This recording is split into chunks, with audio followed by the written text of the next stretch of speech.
Alien Covenant review time. This is one of the movies I was looking forward to for 2017, and there's still a whole lot more I really want to see. Between War of the Planet of the Apes, Justice League, Wonder Woman, got the Godzilla Monster Planet anime coming out later this year. A whole lot. So I, of course, had to see Alien Covenant Friday night, and I'm going to talk about my thoughts on the movie. I will say right now, spoilers once again, spoilers once again, spoilers. And I will say this because the only way to truly talk about this movie is if I talk about the nitty gritty of all the stuff that went down in it and how I feel if it was poorly executed or done really well. So, once again, spoilers. Spoilers. But in any case, let's get down to it. Alien Covenant. Now, once again, because it's a spoiler review, I'm not going to go over the synopsis of the entire thing because you could read that at Wikipedia or something if you want to. So I'm on top of the things that really piqued my interest and the things that I was left wondering, what the hell? Okay, where to begin with this movie? I mean, my God. I guess I should start with, did I like it or not? To me, it was one of those movies that I felt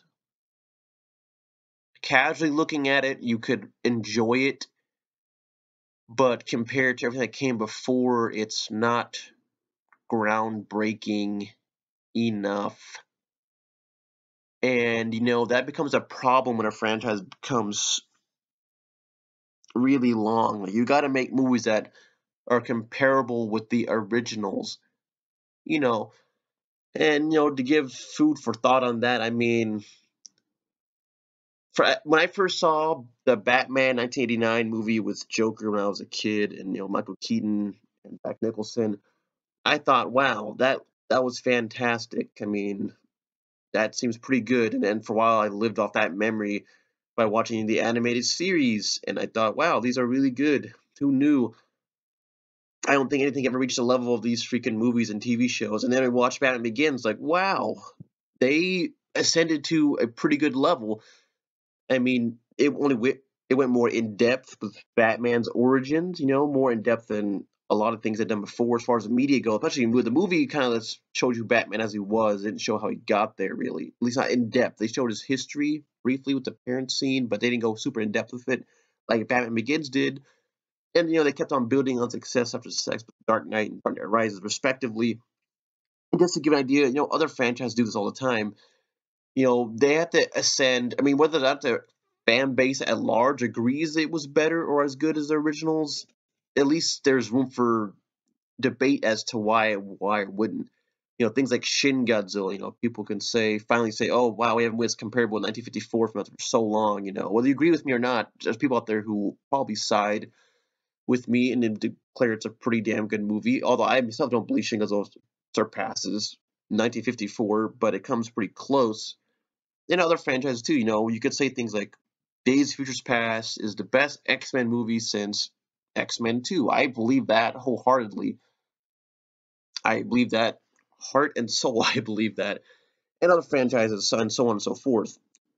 So when I talk about Alien Covenant, I'm really talking from a place of, a straight 7 out of 10 without doing the whole decimal thing. Because the lowest I would go, if I'm going to do decimals, I would definitely say it's like a 6.5 or something. But just for rounded up, it's like a 7 out of 10 for me. Because it's not horrible, but it's not groundbreaking. Like, this movie to me was a lot better than something like around the lines of like AVP or, well, let's face it, AVP is like the lowest you can go as far as alien movies go. AVPR definitely. But this movie was still not as good as Alien or Aliens. For those who don't know, I probably haven't talked about it much before, but Aliens is my all-time favorite of the entire franchise of Aliens. And no Alien movie has come close to doing it or surpassing it. And I say that knowing that Alien and Aliens are two very different movies, but I'll tell you why that whole dynamic works and why they're held in such high regard. Alien was, as said by the marketing back then, was Jaws in space. It believed in the old school way. A lot of people don't believe in doing it that way anymore. building up your story very slowly and building up that dread. And then once you get to the monster finally actually being there, you get a lot of good scary moments, and just you feel the terror because it's been built up so well that when it finally delivers, it's awesome. And the thing is, back in the day, it didn't have to do with over intensive special effects or even overt violence. Although there is violence in there, but you know it wasn't relying on that. It was all about the atmosphere and setting it up really well. And when you build things up, it tends to have a much better effect. When you jump right into things, that lessens the impact. That is like filmmaking, writing 101. And it's something that filmmakers, I'm not going to say they've completely forgotten about it because we still have plenty of movies that still do it. But a lot of movies and books and TV shows kind of forget that whole thing, with the slow burn and building up to something matters because build up matters. It's quintessential for making a moment actually matter. If there's no build up to it, it just kind of happens and then you don't really care as much. Now, not to say you can't have impact at all, but it won't be as much as you in building up towards that whole moment. And that's what the first Alien really had going for it. And so it's a great science fiction horror movie. And the reason why, and I respect it 10 out of 10, it's one of my favorite movies of all time. The reason I like Aliens so much, because it took that and expanded upon it. Because Aliens is definitely more of an action sci-fi movie than more than just horror, but it still uses the same lessons that were given to us in in Alien. It believed in the slow burn of building up to it, and it definitely had some great horror moments. The highlights to me, of course, are the initial run-in with the aliens at the compound. That was one of my favorite scenes in film history.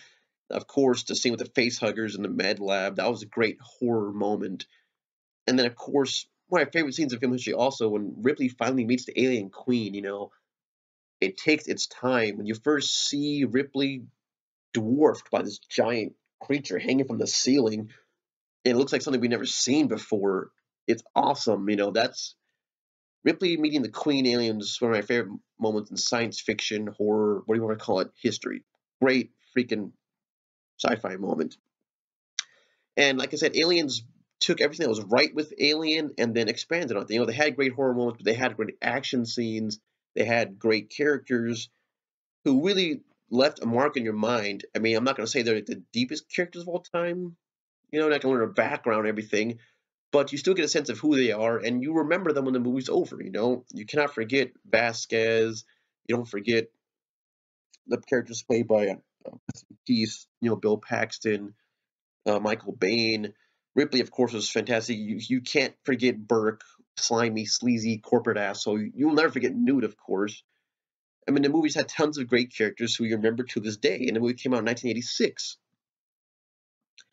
And so, it was sad to see them go when they did. And you felt pissed off when a lot of the great characters were wasted in Alien 3, which when the series pretty much took a pitfall that it never recovered from, unfortunately.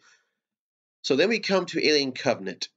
And I was looking forward to this movie because it was directed by Ridley Scott.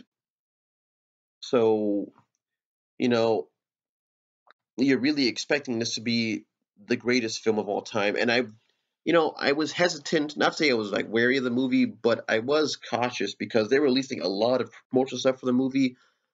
And I didn't even want to watch it all because it's so much, but I didn't watch, the dinner scene they had, which wasn't in the movie because it really wouldn't have fit in with the pace of the movie at all.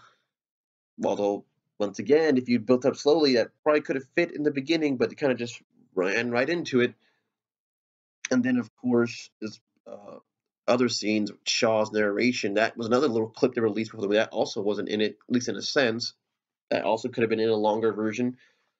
So my main point with this movie is that they don't believe in the build-up anymore. Not Ridley Scott. And I don't know if this is because of the companies hammering down on him. Can't really say.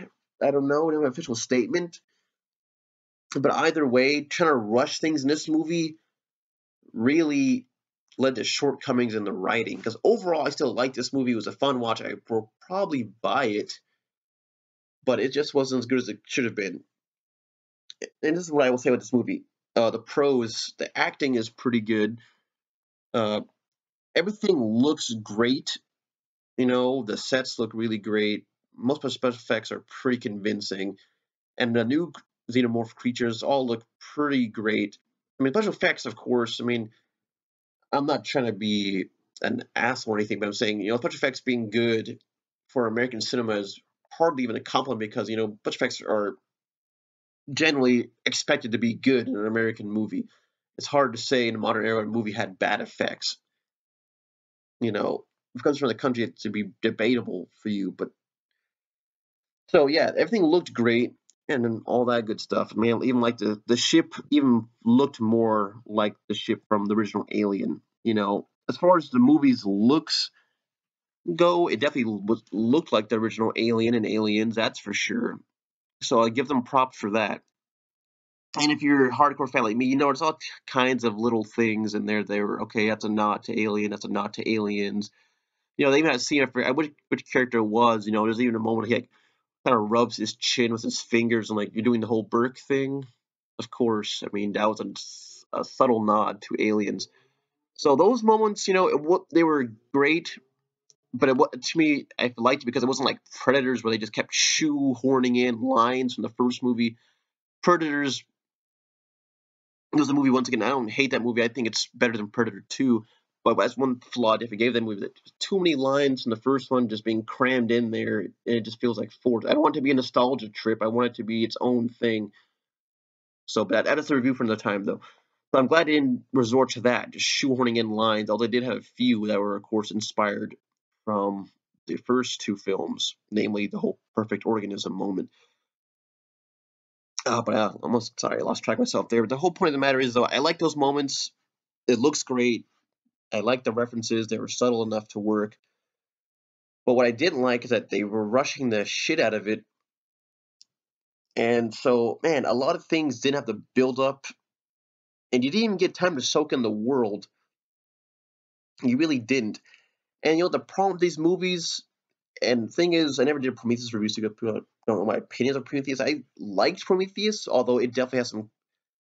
The worst part of Prometheus probably is when they first arrive on the planet. That's what I say is its weakest point, although there's some parts later on where they kind of just drop the fucking ball, like killing Charlize Theron in the stupidest way possible. That is a big detractor from that movie because that was just awful. I mean, let's face it, everyone mocks it now. That was the stupidest death. All you had to do was get out of the damn way, the giant rolling donut. That's all you had to do, but you didn't do that. That was a waste of a really great character. Really bad. I don't know why they write those things in there. You must know how stupid that looks on paper. But in any case, let's move on. And then I feel like this movie had that too. And the reason I say one of the weakest parts of Prometheus was when they first arrived on the planet. Despite some really good scenes of building up mystery and dread, is because they keep dropping the ball with the atmosphere. And I mean that literally and figuratively. Because let's look at Alien and Aliens when they first arrive on their respective planets. Well, both of them being LV-426. And Alien, when they arrived, and I first watched as a kid, that was a great, dark scene. And it worked for a number of reasons. First off, it was all practical effects, so it looks astounding to see them walking on LV-426. It's a great, great, big, dark planet. And once they go inside the ship, Dallas goes inside the ship, we see how big the space is. Like, it looks amazing. It's all practical effects. It's amazing looking, and it's scary. It's dark and decrepit. You feel like they definitely shouldn't be there, but they are there, and that's what leads to the horror aspect of it. It looks great. And they don't rush into it. It takes some time to land on the planet, take some time to get out there. He's wandering around. You feel the claustrophobia because he's in the spacesuit. It just works on a number of levels. And then the same thing with Aliens. That's the part James Cameron definitely got right. They didn't rush to LV-426. It took time first to get to know the characters on the trip over there. Once they get down to the planet, they don't jump right to the facility. They go down there. They set up, some of the tech they have. They set up more with the characters. Then, of course, when they first arrive, they arrive at the I forget exactly. I know there was two parts of the compound, the colonization compound. The first part of the arrival, they don't really see anything but the left behinds of the battle that happened. But it's great. It leads up to many great horror moments of tension, and it helps build up to when they actually meet the aliens. And, and then you see, everything that was left behind. And once again, great sets. It builds up the atmosphere. And of course, in Alien, the atmosphere wasn't breathable, so they had to with suit. It's realistic. And same thing with Aliens. It was realistic because, a real life military operation will, of course, use caution. So they don't do the same thing they're kind of doing in this one, where they kind of wander off on their own all the damn time. They stay relatively close to each other, or at least in pairs. So it feels realistic. You don't feel like, okay, these feel like professionals. They don't feel like a bunch of idiots wandering around on a foreign planet. And that's the thing Prometheus and Alien Covenant keep getting wrong. And I don't know why, because they can't get better writers. I don't know, but they keep doing little things. Because at least in Prometheus, they had objectivity to, you know, not take every helmet. At least it's safe. They take the time, analyze the planet, know what it's going to be like, and they stick those rules for the most part. Alien Covenant just rushes down onto the planet with little to no information about it. They rush down there, no protective gear other than a few weapons, really. And once again, I hate to sound like person nitpicking because I don't really like nitpicking movies. I really don't. Little things usually don't bother me. I can live with them. I can think of a dozen movies, if not more, great movies I love that I could nitpick small things about them all damn day. But I don't, because the greater overall effect of the movie is it's entertaining as hell, and it does a lot of things right, a lot more than it gets wrong. And that's the thing I didn't get with this movie, though, because it's not Star Wars, where no one ever really cares about the atmospheric composition of the planets anymore. Because I'm not a science major by any means. I am a history major, an English major. But to me, that bothered me that they're on a foreign planet and they didn't even think about wearing, gear that prevents them from, inhaling toxins, possibly.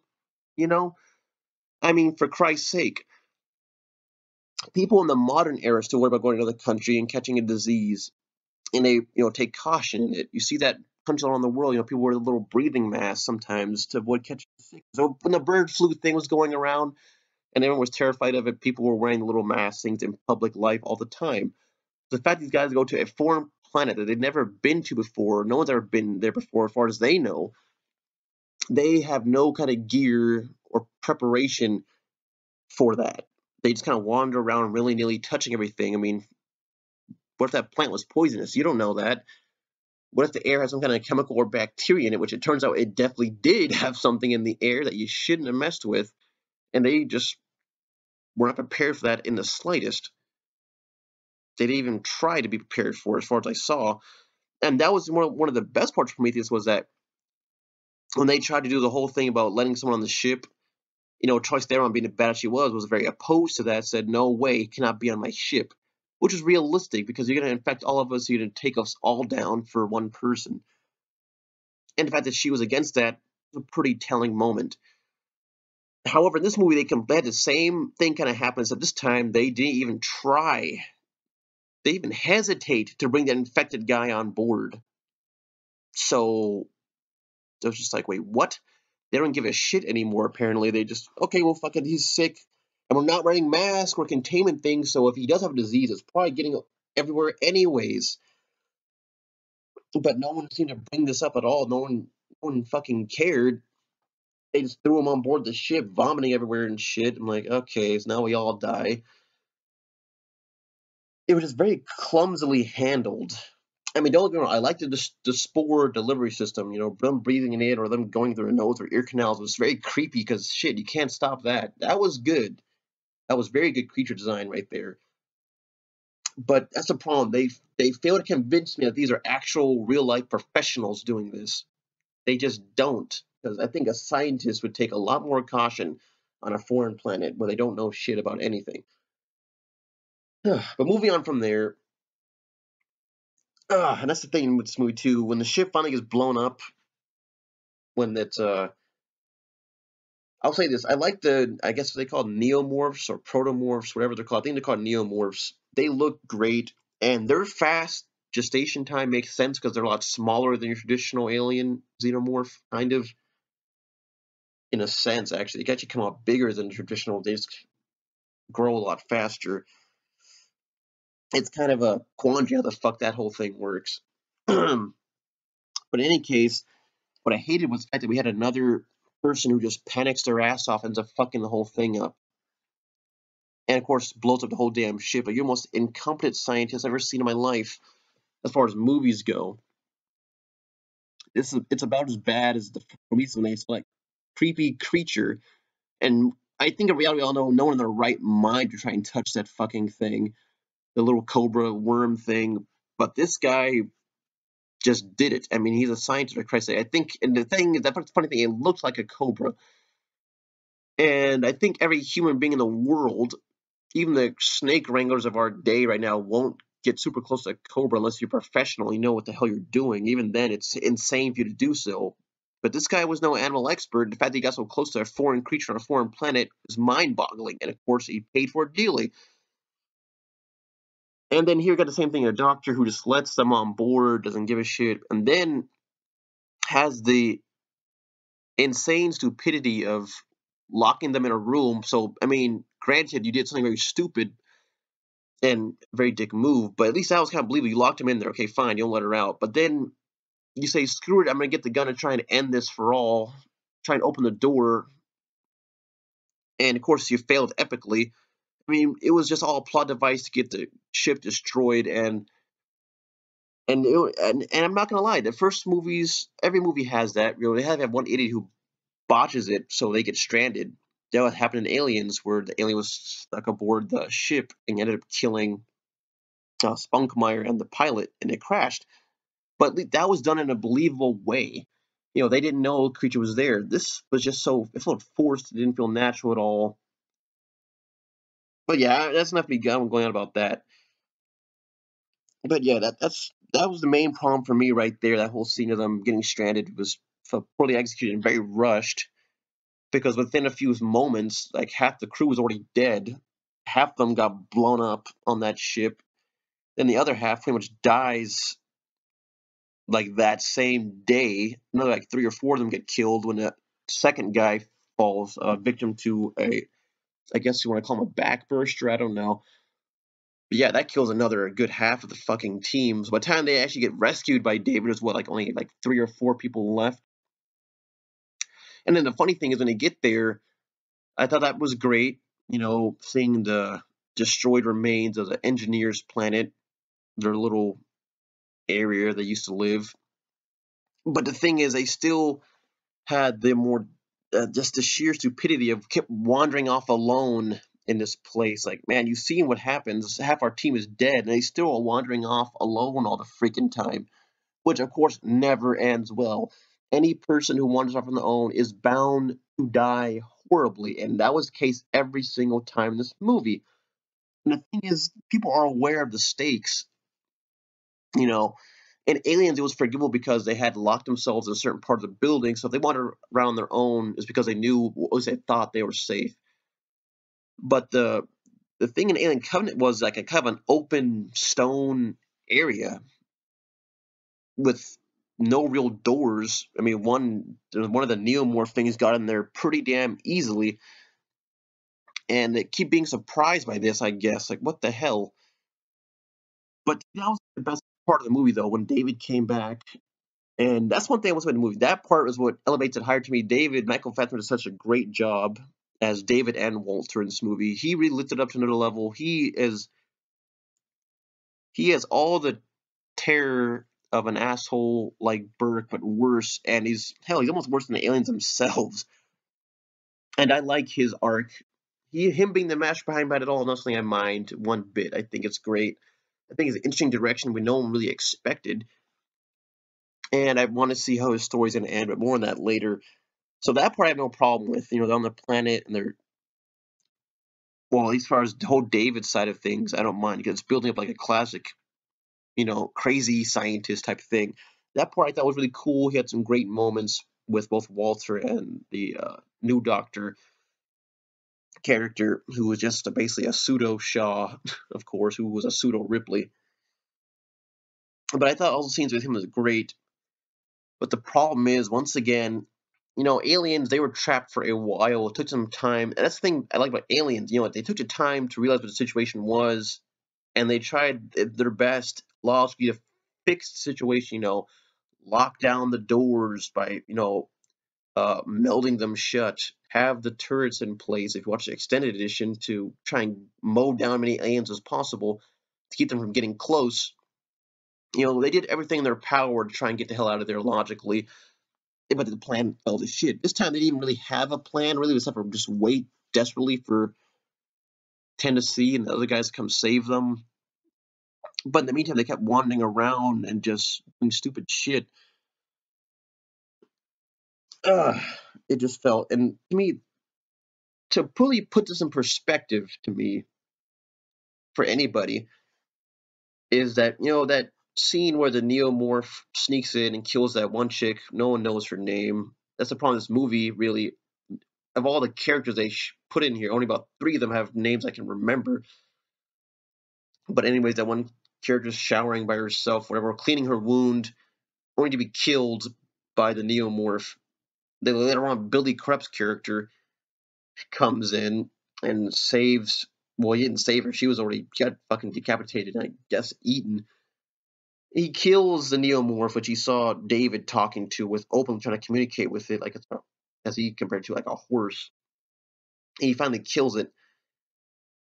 But the sheer that part to me just really angered me, and that is why, because what happened. I mean, everybody who's watching this review knows what happened next. He follows David into a bunker or basement part of place where they're hiding, and they're, what do you know? Alien eggs are very much like the ones we all know and love. Although there's no queen, so it's. I'm not even gonna try and wrap my head around how the fuck that happened. I don't know how the eggs get laid. Was the queen hiding on the part of the planet? I don't know. I'm like, wait, what? How's that who laid the eggs? Or did you grow them? I don't fucking know. That's a whole nother thing to worry about. But the sheer absurdity of that part. I mean, you just saw that this guy obviously is fond of these creatures. I mean, he had no emotional reaction to someone getting decapitated by the creature. He wanted to communicate with it. You don't. Then he tries to lure you down by yourself to a bunker with a bunch of egg sacs. You don't think it's suspicious at all? For Christ's sake, he actually looked inside the egg sac. You know, years ago, during the first Alien, that was understandable because you had no idea what it was, and this time it was kind of the same thing too. But it just doesn't work anymore. When it happened to uh, John Hurt's character Kane in Alien, it was understandable because they had no idea, they had not been in any danger from an alien creature in their entire lifetime. Looking at the egg sac, how could you possibly know what's going to happen? But it doesn't work in Alien Covenant because you've already lost basically your entire damn crew to killer alien creatures that go inside your body somehow, some way, and then rip you to shreds, either when they come out of you or when they find you. And you think it's a good idea to stick your face next to a opening egg sac thing. Even if you don't know what a face hugger is, I think everyone would find out that's a horrible idea. And the fact that he didn't let everyone else know what happened, that's what I thought was going to happen in the movie. I thought they were going to take their time, he would go tell the others, something up with David. He's something with David, there's something wrong with him, because I would definitely tell my friends, that if that's like seeing something kill your friend. You see a guy trying to talk to you and just killed your friend. Instead of warning the others, you just kind of follow the possibly insane robot down into the deep abyss of the place alone without telling everybody where you're going. It just does not work. On a writing standpoint, does not work at all. And the writing falls short in a number of ways because of things that just keep happening that make no sense. And no one would ever act that way in real life.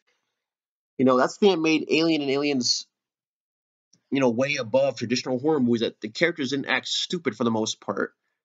Sure, one or two here or there, but the most part they act pretty rationally, and when they die, it's because there's really no other way out. But unfortunately, in Alien Covenant, over half of the character deaths are very, very, very avoidable. They just do stupid shit. That's on the writer's fault. They couldn't think of a better way to fucking do this. And that's the thing that pisses me off the most. It took them 5 years to fucking come up with these ideas. It was like 2012 or 2013 when Prometheus came out. So you had 5 years to write a really good script about, you could have made like Aliens an epic, where shit just keeps happening and happening, happening, and they try to figure a way around it.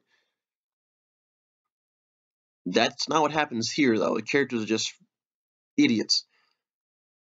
But I'm going on with this for so long, and then we finally get to that. To me, that was the most painful, wasted part of the movie was the midsection because there are interesting things going on with David, but none of the rest of the cast was interesting. That to me is the problem. It's not because they're bad actors or anything, but like I said, they rushed things so much. You don't get time to know these characters at all. How many times they die? I have no idea what the hell your name was. In fact, like I said, I can only remember like 2 or 3 human characters' names. Tennessee, because the name is just easy to remember. Tennessee. I want to say the name of the chick, the short-haired chick in this one, the pseudo Shaw. I think her name was Elizabeth, but I'm really just guessing here. Her name really could be pseudo Shaw for all I know. And Billy Crup's character. I don't remember what his name was. I just know I remember him because that's stuck to my head, and that's Billy Crudup. And he was an alright character, but that death was just really stupid. And the fact that he killed one of the new Xenomorphs thingies, I thought, okay, this guy's gonna be cool. He's gonna be like the action hero of the story, surprisingly.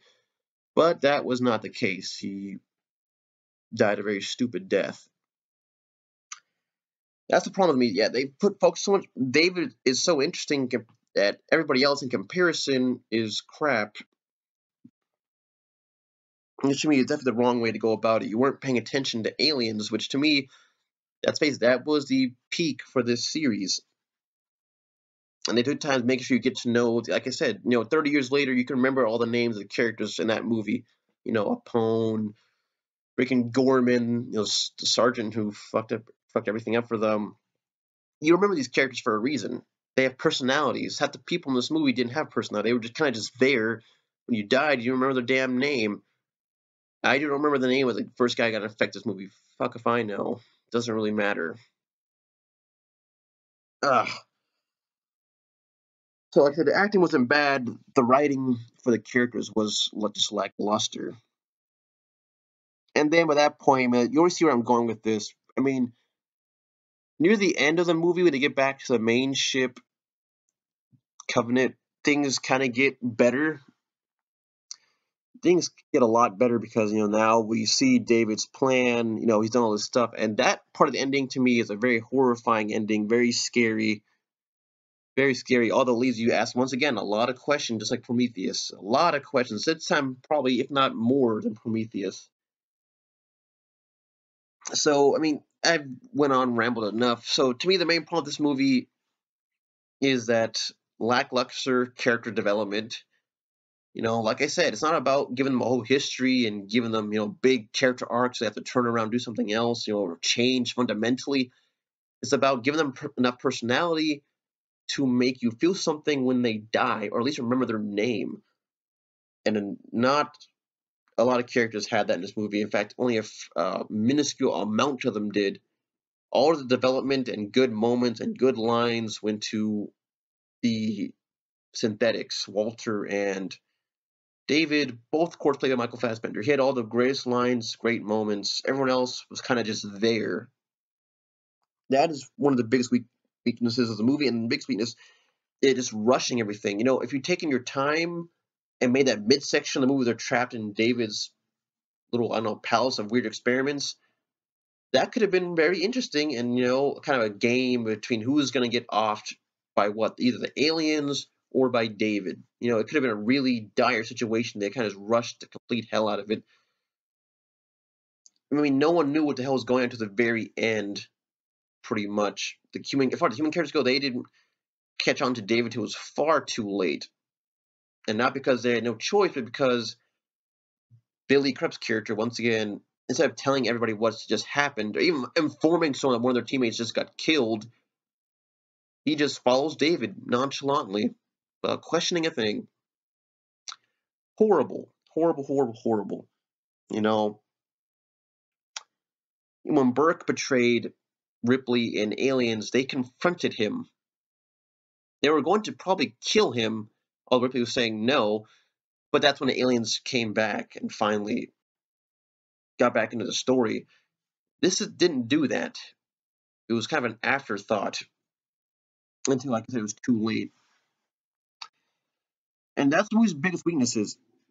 Uh, the strengths, the horror is good. I mean, don't get me wrong, I do like the horror scenes. And I don't mind the violence. I'm not against violence in movies. I just feel like they were definitely trying harder with the violence this time because there definitely was a lot more gory than any previous Alien movie. Well, I'm just going off the first two. Really, I've seen Alien 3 has some gory moments. There was Alien Resurrection, but I just still feel like this was a lot bloodier, and I feel like they were trying to do it just to distract.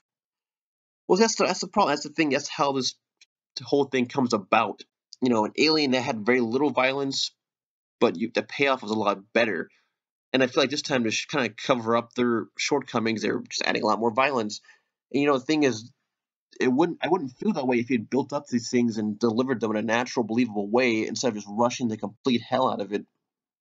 Or now you just like you're trying to shove onto my face and hope I forget the great big missed opportunities. And to me that's a bad thing for a movie. To me, it's one thing to be a bad movie. It's another thing to be a movie that had so much potential and you delivered about half of the potential you had, and the other half you kind of squandered, which is what I feel Incovenant did. So by no means a bad movie, although I know some people vehemently just hate this movie to death, and their arguments are hard to argue with why you shouldn't hate it. Honestly, I'm just trying to be positive and say there are things about the movie I did enjoy. The death scenes were pretty funny most of the time, and a lot of creature designs looked great. Although Xenomorph was a little too CGI, I preferred that the camera stayed on them for more than a few seconds. But and the acting was good. There are things you shouldn't complain about. I guess I should say some things were actually done pretty well, but other things just kind of fell short. The really important things fell short. You know, because I don't think anyone goes into alien movie saying, "Man, the creature designs were not that great." They kind of expect the creatures to be, gross you out and be scary looking. That's kind of I hate to say it, but it's kind of granted. You know, even the shitty AVP movies delivered creatures that looked all right. The Predator designs in the first AVP and even the second one looked cool. The Predalien looked cool.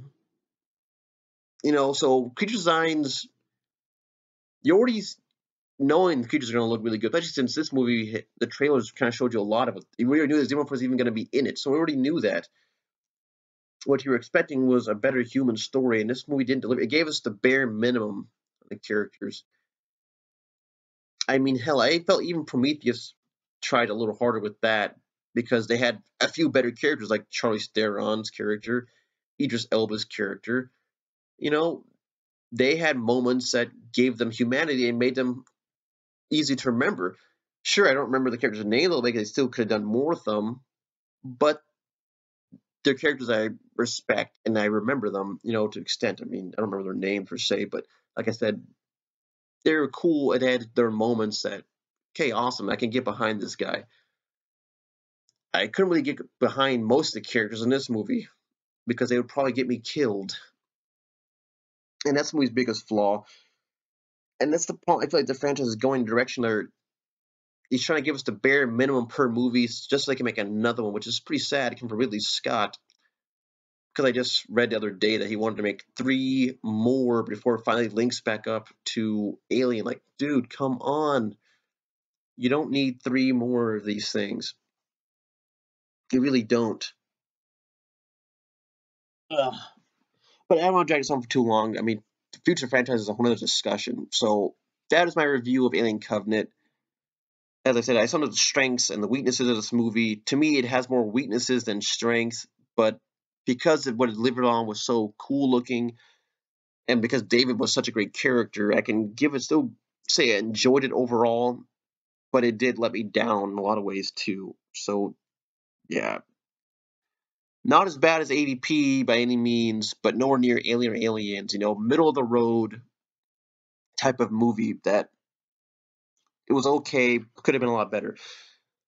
But like I said, some very great moments though that I really liked, and that's not even going into like intricacies of the alien evolution designs. There's a whole lot of questions raised about that, but that's a whole other discussion. Like why did the new xenomorph come out fully formed, not like a worm in the original? Why did there's a whole lot of whys as far as evolution goes, but that's far from the movie's real problems, though. Yeah, so that's my review of Alien Covenant.